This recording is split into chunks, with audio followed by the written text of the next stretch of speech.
What is going on, my friends? My name's Corrupt, and today we're here breaking down for you the Town Hall 12 Zap Super Witches. If you guys are interested in seeing more of this style of content, then remember to subscribe, ring the notification bell, and don't forget to use code CorruptYT in the Clash Champs shop to save 10% off your purchase. So, the Zap Super Witches, exactly what are you doing with this attack strategy? Well, it's going to be fairly basic. What you're looking for in terms of the lightning spells is you are looking for compartments like multi or single target inferno compartments to take down. What you need in terms of this attack is good pathing. And like you see here, there is pretty solid pathing if we go up through. So if we take down this compartment and this compartment here, what our pathing is just going straight through the middle. That's it. That's all we need to do. So what we would do on two sides is create one funnel here with with two super witches going across here. Then we could send in the wall wrecker to go straight up with the rest of the super witches and the rest of the heroes. That's all we need to do. So that's definitely something that you should be thinking about when you're doing this. Other than that, though, this is definitely everything that you need to know. That's really it. It's the pathing that's super important, and it's definitely what counts. We still want to bring a poison, but notice that we're bringing 8 lightning spells and 2 quake spells. What we're going to be using is 4 lightning spells on one side, 4 lightning on the other, and 2 quakes to take care of both of the infernos. That's exactly what we're going to be taking a look at within this exact replay. So as you guys can see from here, we are going to be dropping in these lightning spells first and foremost, using 4 lightnings and then a quake, and then over on the other side, 4 lightnings and a quake. This is going to allow us to take these down and create the pathing that we need. So you'll see that we're going to use 2 golems. We're going to use golems in order to kind of tank here for the super witches, which you already have a lot of tankage. So adding them onto there as well is just going to help even further. So you'll see that we are going to be using the king, and we are going to be trying to get the super witches to go in with the wall wrecker. And that's exactly what you should be trying to think about when you guys are using this, is by having as many of the super witches as you can start to kind of move right into the base. The big boys are going to help tank for a large portion of it, and you're doing a ton of damage because super witches and the big boys just do a ton of damage as they move through. Make sure that you're popping the Warden ability as you start to move through, but you have so much tankage in the core of the base, it's almost overpowering. Now, the reason that this strategy works so well is because for the most part, you are already getting deeper into the base, and for the most part, you should be able to get right through it.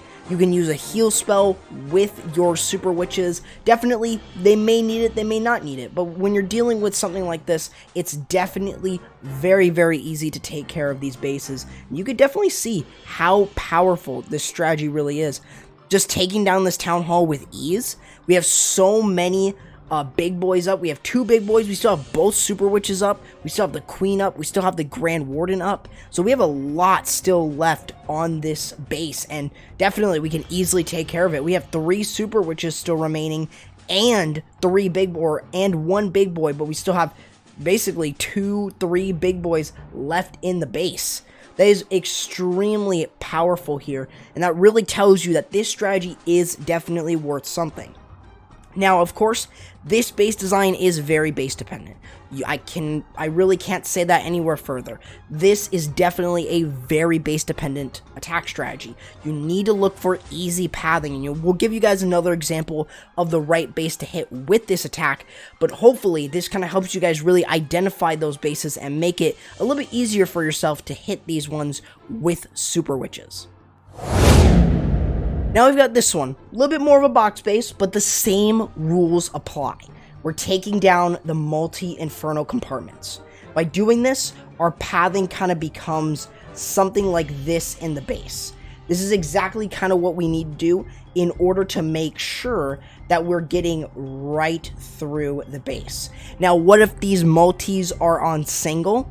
That's still good value because single target infernos are definitely the bane of the super witches. So you want to make sure that you are taking those down. So keep in mind again, the base design that you saw is another base design that works really well with this attack. So this works really well. Super witches are very strong, but very base dependent. So it's definitely something to really keep an eye out on. So for the most part, you don't really need many spells. You don't need many spells when you are doing this attack. You want to make sure that you are taking down the multi-infernos or the single infernos, just trying to create the pathing. This is the reason why super witches work really well, because they're really slow. So if you can get them into an area to where you can already open up a large part of the base, and you've already cleared out so much of it or some part of it that just allows these super witches to kind of get into here, that's all you really need to think about. Because for the most part, what you really want to try and do, your goal for this is, because they can time fail, you want to make sure that you avoid that by creating a solid funnel and then just sending your wall wrecker in for the town hall while you send in the rest of your troops behind there along with your spells. So definitely that is the biggest thing that you need to understand. Super witches, for the most part, won't die unless they're going up against a single inferno. But other than that, you can still get through a large portion of bases. It's, again, as I probably have to say, it's very base dependent, but you guys can still see the power of it. As we're driving through, we're using the Warden ability to protect the heroes, to protect the super witches, as they kind of start to move right through the base, making sure that they have enough time to get through the next couple layer of walls to the town hall. So it's very, very easy to really find the right base design for this. It's definitely just something that you'll have to kind of think about over time. But it's still very easy nonetheless. Dealing with some popular CC types like Inferno Dragons or even the Headhunter Lava Hound combination, it still can easily deal with those type of bases. So it's still very, very good to kind of try out, kind of learn, using the golems here in terms of creating a lot more of a tank, because you're going to use them for even more tankage in the base. You can bring maybe super giants in the clan castle. Definitely that's another good one, because you're providing even more tankage and they can break through walls a little bit quicker. So definitely, if you're interested in using this, this might be a good idea. I will say though that it definitely works on more narrow bases, as it's definitely going to be a time fail if you can't get your super witches to really go into the core and wreck through everything. Here you'll see that we only have one super witch remaining, but that doesn't really mean too much. It's still a really strong attack and definitely something that you need to try out. Now we're going to be taking a look at a Yeti, or we're going to be taking a look at a super witch smash attack instead of using the lightning spells here. Moving from the Zap Super Witches, let's show you guys another variation of them, bringing them in sort of a smash attack. You'll see that we're bringing in 5 of them instead of only 4. So definitely, this is a really good and very interesting attack. The biggest thing that you need to understand with this is the pathing for your super witches. It's very important that you keep them moving if you aren't bringing the lightning spells. And typically, as I mentioned before, it works when you're narrowing down the base and there's not much base left. So definitely, what I would suggest is really looking at the base and saying, is there a lot of areas to where I can just get in? I don't need to worry about bringing in 3 jumps or bringing in another jump spell there, or do I need to bring in a super wall break? That's going to be up to you. On this base design right here, you'll see that we have this really big channel going in from one side of the base to the other. This means that we want to take advantage of this by either using a super wall breaker or a jump, and then using another jump on the back end. We're going to easily work through the rest of the base, kind of like this. So that's what you should be looking for, because you want to make sure that you're getting through a large part of the base if you do plan on 3-starring with the super witches. So what you want to do is you want to create your funnel with the Warden Walk, and you can see that we are going to be using the Warden here in order to create that pathing, specifically for the super witches to go in. The Warden Walk, you got to make sure that you are not going through any storages, because it's going to be very slow. And if you're going to be using this, you better be very quick on your Warden Walk so that then you don't get a time fail.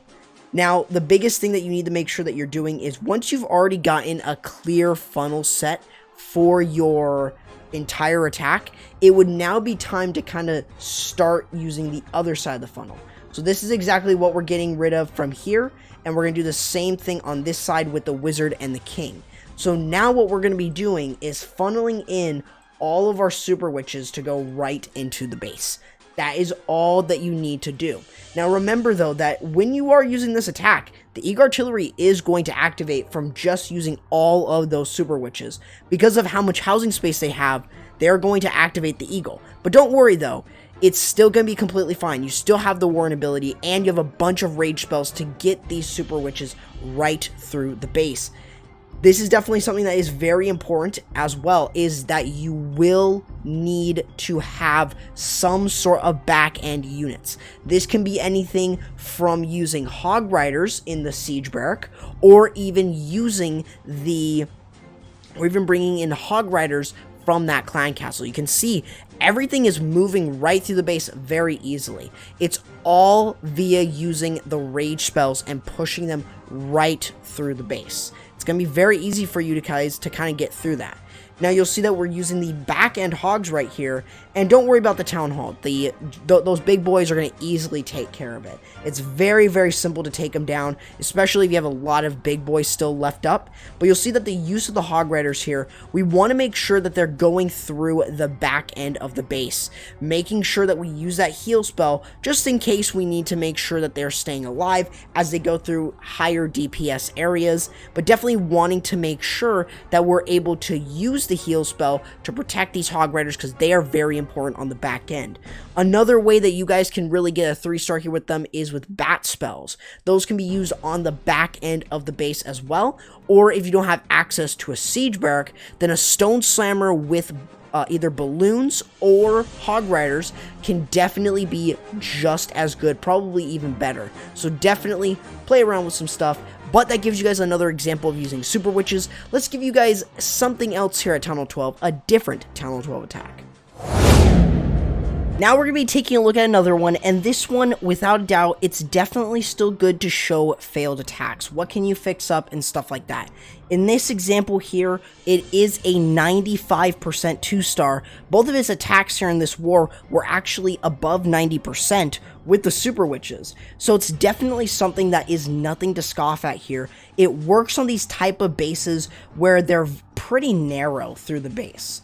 Remember that this one is not the Zap Super Witch, and instead, this is a Super Witch Smash. This works well on a lot of different bases as long as you can get jump value and you can keep the momentum through the base. Remember that the biggest thing in order to make sure that you're knowing is that you need something on the back end. Hog Raiders, bats, something on the back end that will help you get rid of a large portion of the rest of the base and make sure that you avoid a time fail. So that's exactly what you kind of need to make sure that you're trying to do when you're using this attack. But remember that you're always starting with a Warden Walk. So you're always starting with your Warden to create some sort of funnel here. Doesn't have to be too long, and it doesn't have to be short. But you want to make sure that he's going in the right direction so you can start to send in your super witches, create the funnel on the other side. That way you're able to sort of quickly get through a large part of it.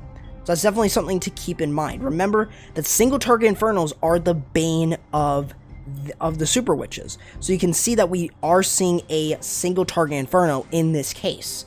But again, it's good to show you guys an example of how to deal with base designs, whether it be charging into a single or even dealing with all 3 singles. So definitely it's a really good part in order to show you guys exactly what you would need to fix up in order to get a 3-star with super witches.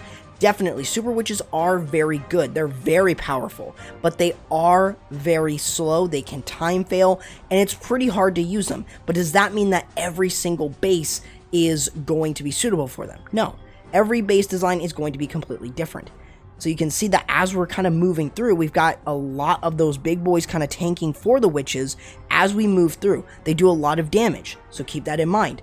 And we can easily deal with the clan castle with no problem at all. Just bring a poison because they really will not take a lot of damage as they get through the base.